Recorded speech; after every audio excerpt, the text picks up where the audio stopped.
morning, Ashley. Good morning, John. We've Feel changed locations in your house.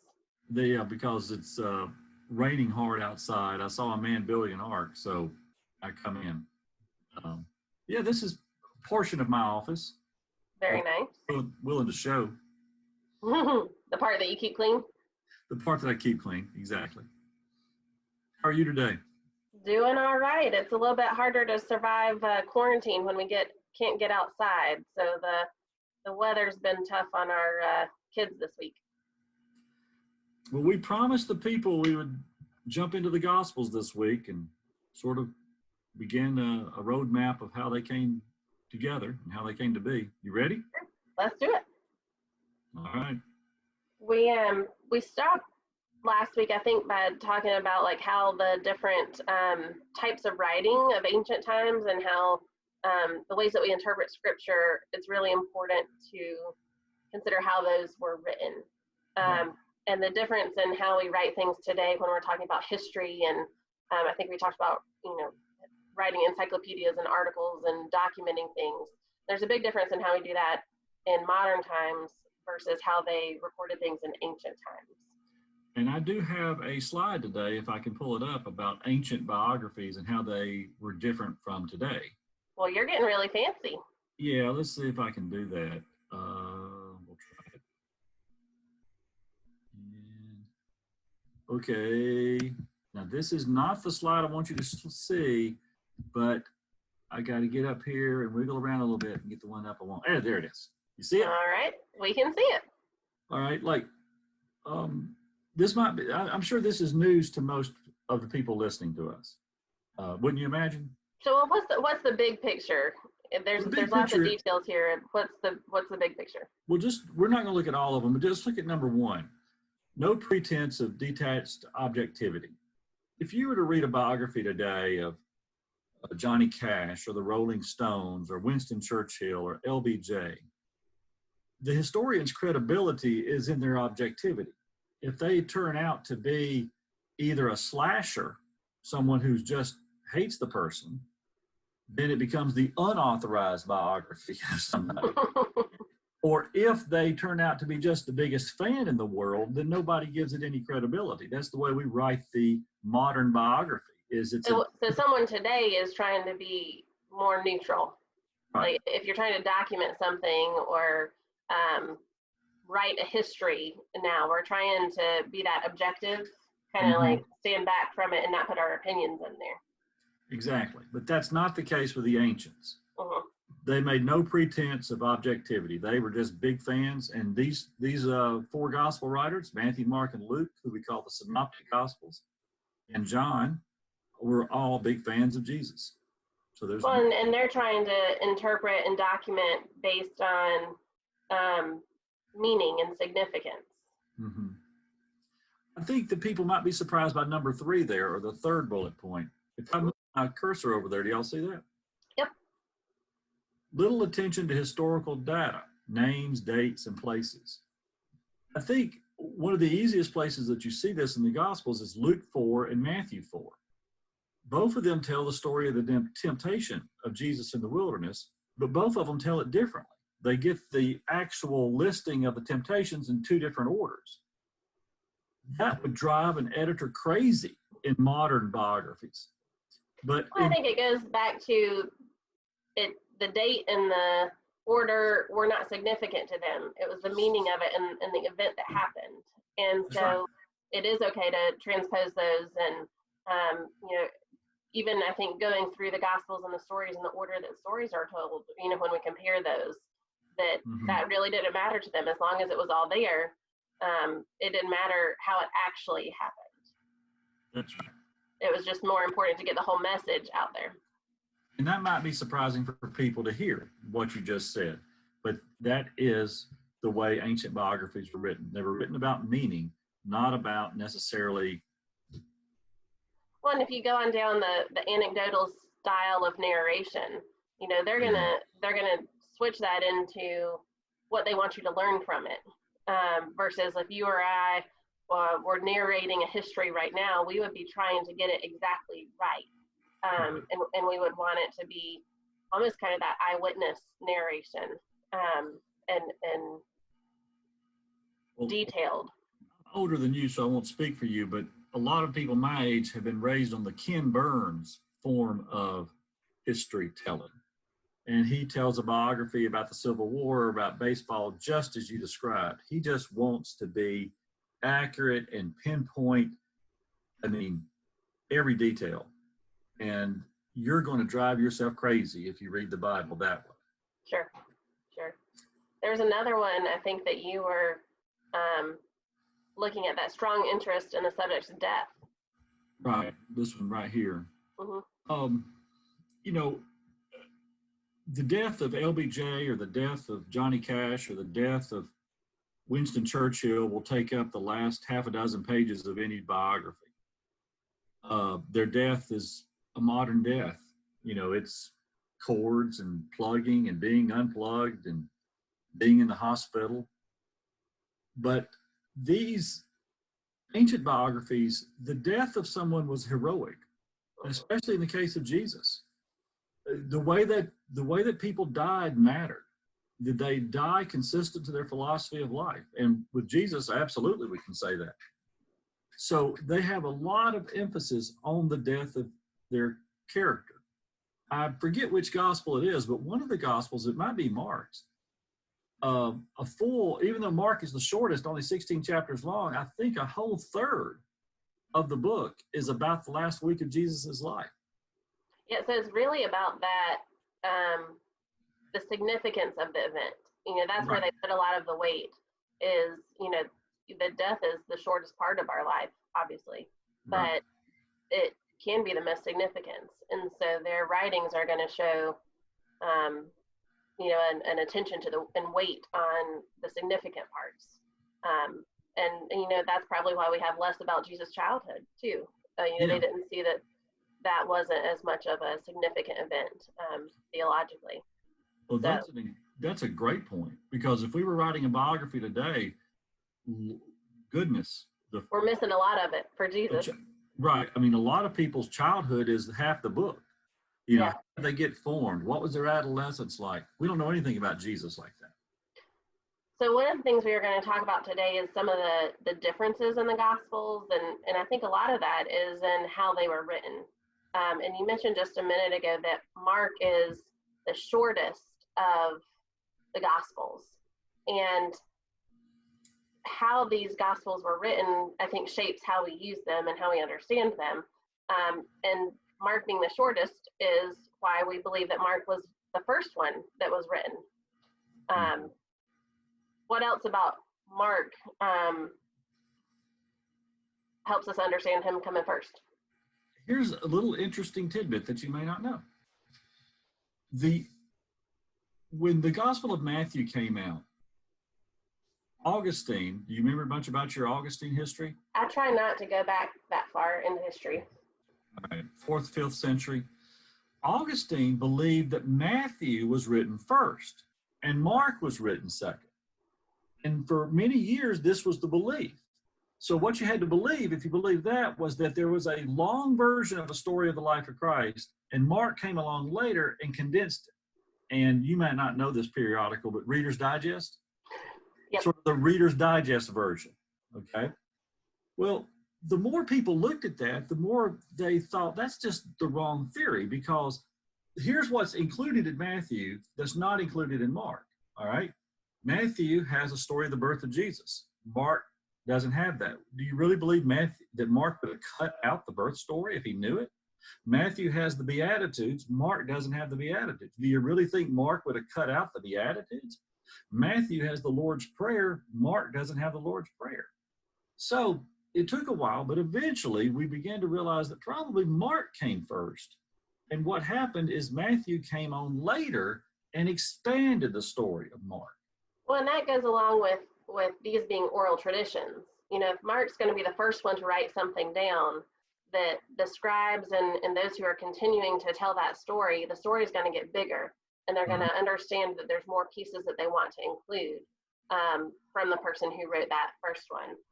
Exactly. And we look at Mark now to be written around 70. Yeah. when you're looking at the actual years that we believe things to be written. And usually it takes some kind of significant event for histories to be recorded, right? Like there has to be something going on in the world that would prompt something this significant that's been oral for so long to be actually written. Do you know what that historical event was in 70? It was the temple being destroyed. Is that correct? Yeah, it was that first Jewish revolt. Well, you tell the people about that. Well, it was a time when, the world was just culture as they knew it and belief systems as they knew it were coming tumbling down, and the temple, like you said, the temple was burned, and that I think prompted people to say, we need something that helps us get this word out, because we're not sure exactly how we're going to do that when our temple's crushed, the systems and ways of life that we know aren't working anymore. And we want to go ahead and document this so that we can start teaching a new way and a new belief system. Exactly. I mean, I think when rituals die or when rituals fade off, you're looking to hold something in your hand. You're wanting to say, this is what we can carry forward. And so it's no surprise that pushed pen to paper. Let's get some of this stuff down. And so Mark came first.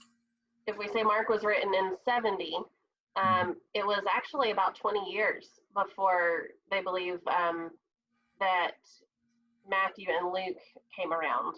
And again, we're talking about these as the synoptic gospels, Matthew, right. Mark, and Luke. Where does that come from, that synoptic? Synoptic means understanding. Seeing with one eye. That's what synoptic actually means. And so Matthew, Mark, and Luke saw the life of Jesus, and they were trying to tell it in three different ways or three different versions, but they saw the same life. I mean, go to your bookstore and look for a biography of Thomas Jefferson. You're going to see 30. Okay? But they would be the synoptic biographies of Thomas Jefferson. They're seeing the same life. Well, and given all those similarities, we start to try to understand how things were written. And there are differences in the stories that are included. Like you said, Mark being shorter helped us kind of understand that Mark came first. But then Matthew and Luke have some things in common that are not for Mark. That's right. And so that tradition would have circulated for Mark for 20 years alongside other stories and traditions that were being handed down. And then Matthew and Luke come together and say, okay, now we're going to write down our versions of the story. And they have things that are among them that aren't part of that, that account in Mark.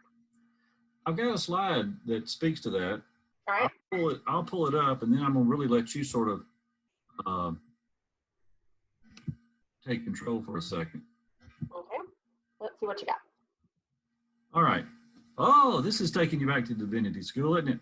Oh, yes. All right. So up here we have two sources, Mark and Q. And we believe these are the two things, like you would go to the library to write. When Matthew went to the library to write, he had Mark and he had Q. All right. Now you tell the people what Q was. Well, Q stands for quell.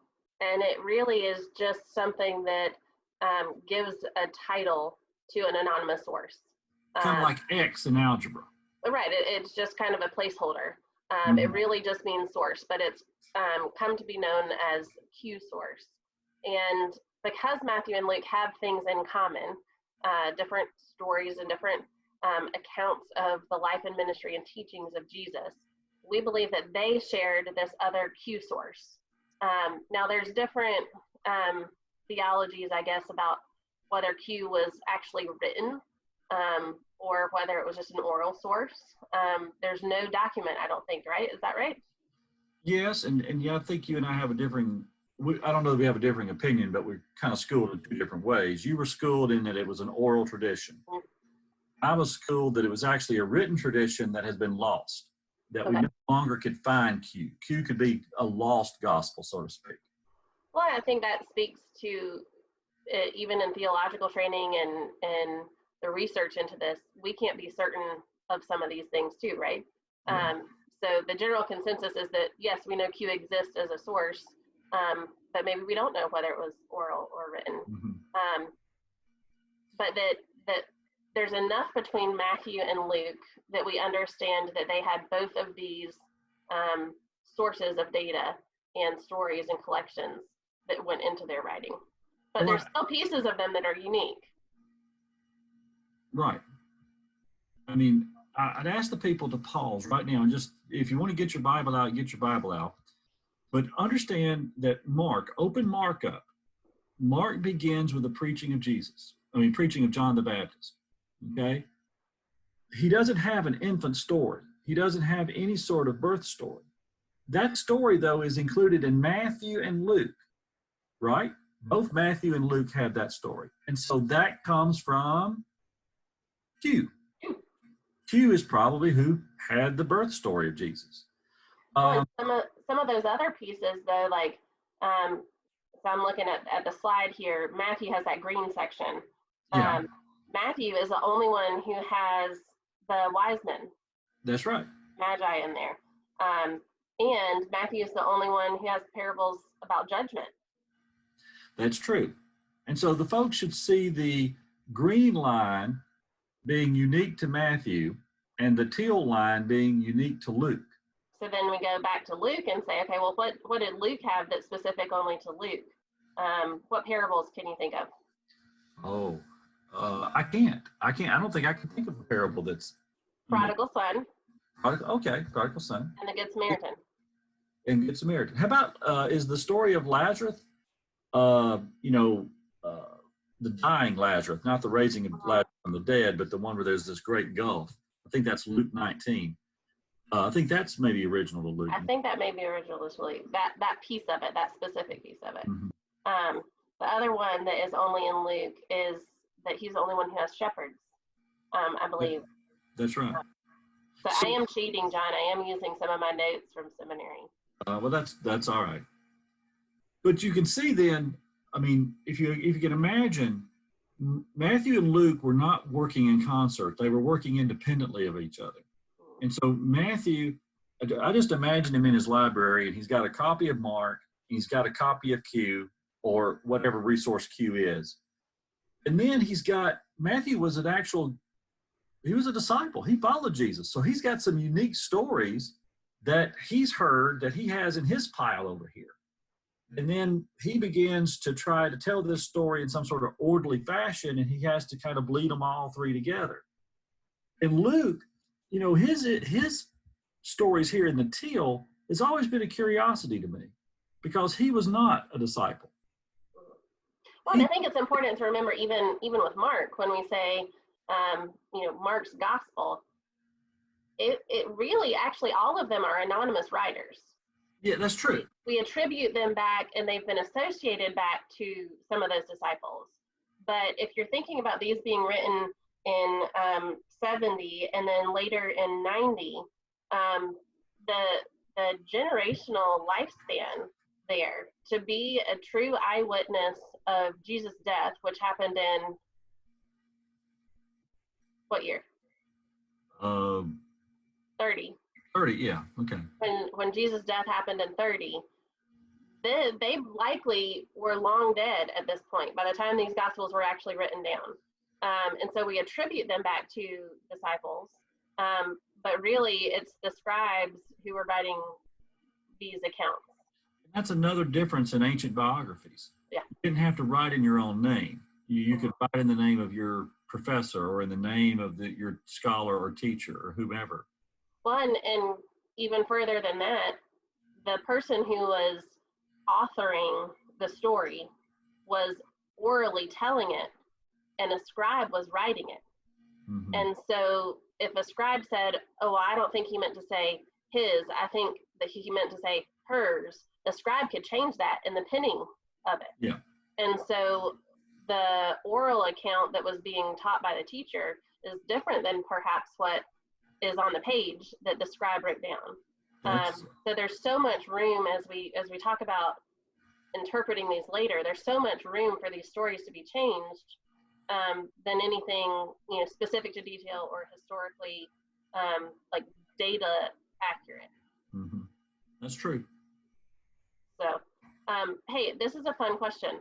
There's a difference between gospels with a little g and gospel with a big G. What's the difference? Why don't you tell me the difference? I'm probably in your notes right there in front of you. Gospel, does that look like a G? I'm trying to make a G with my hand. Yeah, okay, I see that.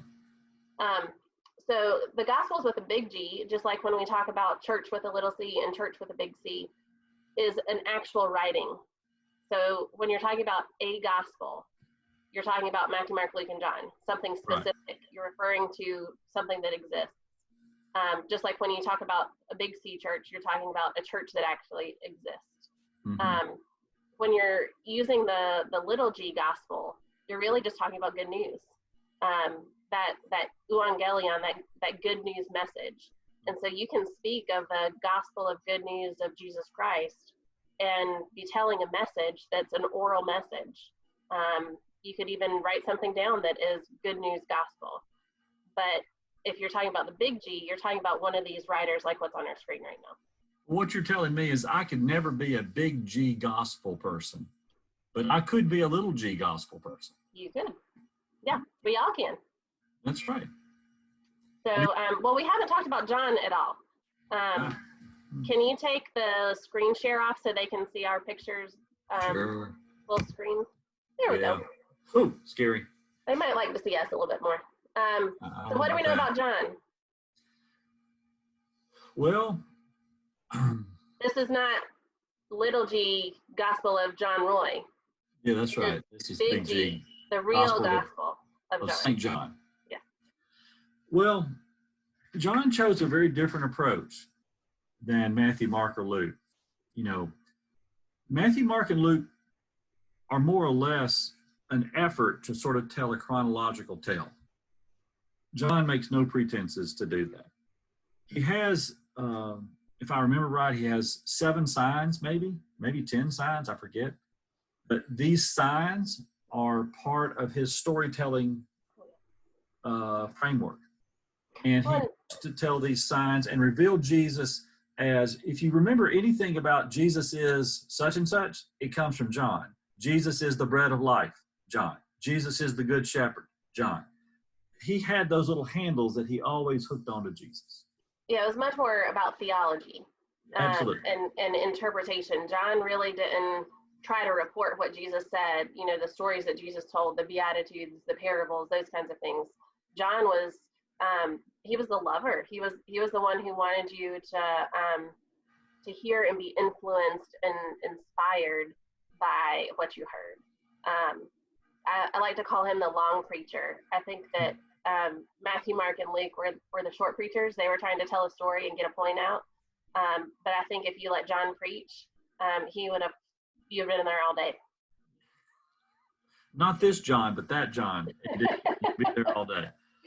John, do you remember when the Gospel of John was written? I want to say 105, maybe? Yeah, right around 100. We're going a couple years later. So as far as Mark to Matthew and Luke, now we're that much further down to the Gospel of John. And it's important to say too, where we're talking about Matthew and Luke having Mark as a source and having Q as a source. John didn't use any of those as sources. Mm-hmm. He was kind of doing his own thing. Those existed because they were written before him. But he was